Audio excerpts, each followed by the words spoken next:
All right, let's just dive right into this explainer because today we are tackling something heavy but incredibly powerful.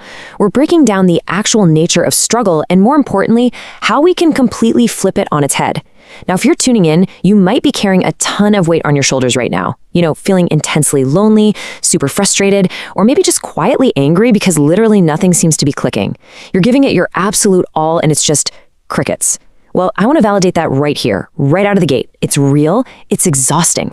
But as we're going to see from the source material today, that exact exhaustion, it's the raw material for your biggest victory. So, let's ask the hard question.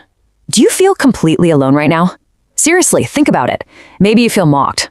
Maybe you feel isolated, like you're stuck in this dark room where every single attempt you make just smashes into a brick wall. People might be in your ear saying you can't do it, that you're just not cut out for this. And let's be honest, you might actually be starting to believe them. You look around and everyone else is zooming past you, and you're just stuck, thinking you're cursed with bad luck. We have all been there. It is a suffocating place to be. But here's the crazy part. What if this total isolation is actually your ultimate advantage? Look at this absolutely brilliant quote from our source. A wise person doesn't answer a thrown brick with a stone. They use those bricks to build their foundation. This right here is a massive mindset shift. When the critics are throwing shade or people try to bring you down, our gut reaction is usually to fight back, right?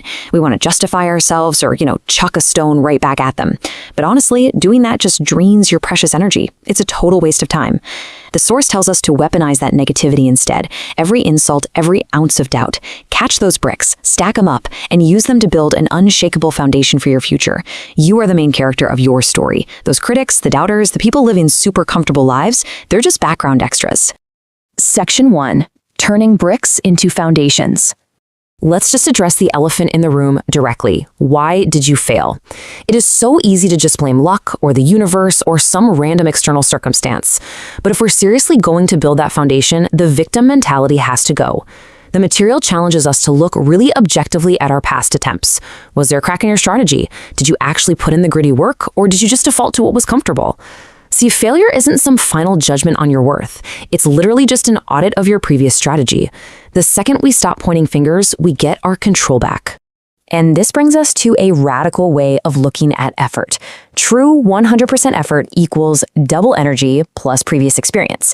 You might think you gave it your all last time, but the source challenges that. If it didn't work, maybe it wasn't a true 100%. To actually win this time around, you've got to hit reset with double the fire and combine it with that golden experience you just earned. Past failures aren't defeats, guys. They are pure data. You now know exactly what doesn't work. So when you start over, even if you're starting from absolute zero, you aren't starting from scratch. You are starting from experience. Section 2. Navigating the dense fog. Okay, so the mindset is great. But what happens when you actually step out the front door? The road ahead usually feels completely buried in confusion, despair, and a million unanswered questions. It's like walking into an impossibly dense fog. You have zero clue if you're making the right calls, and honestly, that uncertainty is paralyzing. This is exactly where most people just give up and run back to the couch. But here's the secret the text gives us for beating the fog. Step 1, take 2 steps forward. Step 2, see the next 2 steps. That is literally it. You do not need to see the entire staircase. Standing still in the fog gives you zero new information. You just need the guts to take those immediate first steps. And as you move, the fog parts just enough to show you the next 2. The solutions actually present themselves through forward momentum. And to keep that momentum going, you need 3 main things in your toolkit: courage, passion, and right planning. But here's the catch. You absolutely cannot build these while chilling in your comfort zone. The comfort zone is where dreams go to die. It kills your courage and suffocates your passion because you're never being tested. You have to actively embrace the struggle. You have to wake up hungry to learn, take risks, and put yourself in situations that force you to use this toolkit every single day. Section 3. The sun and the moon. Now, as you're pushing through that fog, it is so incredibly tempting to look sideways at what everybody else is doing. But comparing your chapter 1 to someone else's chapter 20, that is the absolute fastest way to kill the exact energy you need for your own growth. Comparison just breeds misery, and honestly, it's totally illogical. Think about the sun and the moon. The sun shines fiercely during the day, right? And the moon shines brilliantly at night. Both of these celestial bodies are completely spectacular, but they don't compare themselves to each other. Why? Because they shine on their own designated timelines. The moon isn't sitting there feeling insecure at noon, and the sun doesn't feel like a total failure at midnight. You have your own unique strengths, your own path, your own timeline. Stop wrecking your morale by comparing your reality to someone else's highlight reel. Because of this, you have got to stop waiting for that mythical right time, and you absolutely must stop relying on other people.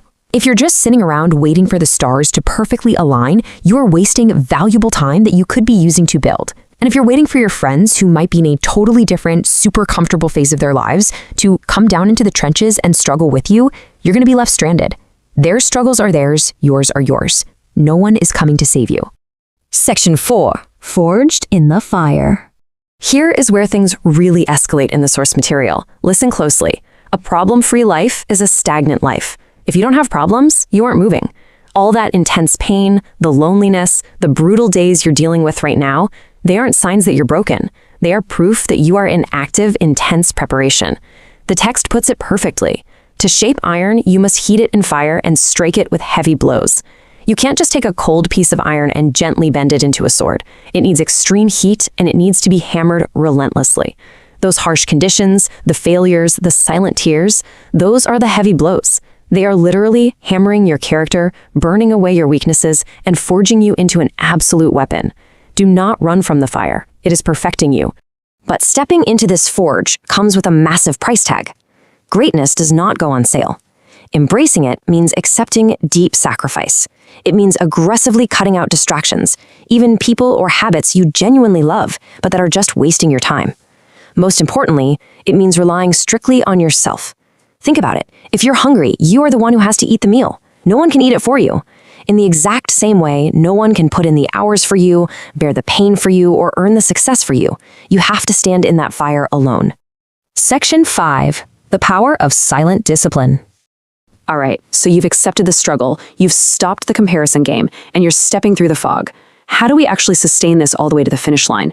2 words: silence and discipline. The source defines self-discipline like this: the daily commitment to work silently on your responsibilities, even when unmotivated, to build a future you control. Listen, motivation is just a feeling, and feelings fade. Motivation is going to completely bail on you on a rainy Tuesday morning when you're exhausted.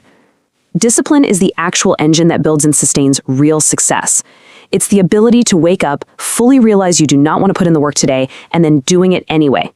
Silently, because you know your future depends completely on what you do today. Which brings us to the ultimate crescendo of this whole philosophy. Work hard in silence, let your success make the noise. Stop announcing all your big plans to the world. Stop trying to convince people of your worth. Stop trying to win over people who don't even understand your vision. Take all of that frantic outward energy, pull it inside, and just grind in absolute solitude. Because when you do that relentlessly, the explosive, undeniable results of your hard work will become so deafeningly loud, they will instantly silence every single person who ever doubted you. I want to leave you with this final, provocative thought from our explainer today. You are the writer of your own life. So why on earth are you handing the reins over to someone else? Why are you letting other people's opinions or totally random external circumstances drive your life and dictate how you feel? It is time to snatch those reins back. Embrace the solitude, step straight into the fire, and silently build the exact future that you and only you control. This struggle you're in right now, it is absolutely not the end of your story. It's the exact moment your real success story begins. Thank you so much for joining me. Now get out there and take control.